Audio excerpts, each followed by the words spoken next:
नाशिक शहरात एका तरुणाचं भर दिवसा अपहरण करण्याचा प्रयत्न झाला, मात्र त्यानं प्रसंग सावधान राखत अपहरणकर्त्यांच्या तावडीतून स्वतःची सुटका केली। ही घटना सातपूर परिसरात घडली असून पोलिसांनी या प्रकरणी गुन्हा दाखल करून तपास सुरू केला।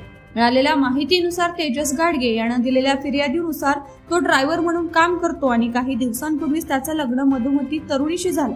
मात्र मधुमतीचे विवाहाच्या आधी गिरीश शिंगोटे या तरुणाशी प्रेम संबंध होते आणि लग्नानंतर तो सातत्यानं तेजस याला धमक्या देत होता।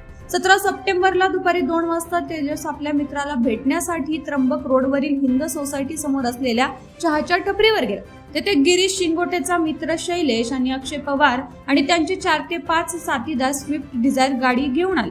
त्यानंतर त्यांनी तेजसला टपरी बाहेर ओढून गाडीमध्ये जबरदस्तीने बसवलं आणि त्याला मारहाण करत त्याचं अपहरण केलं। गाडी सातपूर कॉलनीकडे नेत असताना तेजसला मारहाण करत त्याचा मोबाईल हिसकावण्यात आला। मात्र प्रसंग सावधान राखत तेजसनं गाडीतून उडी घेतली आणि तातडीने पोलीस चौकी गाठली। पोलिसांना सर्व प्रकार सांगितल्यानंतर अपहरणकर्ते तेथून फरार झाले।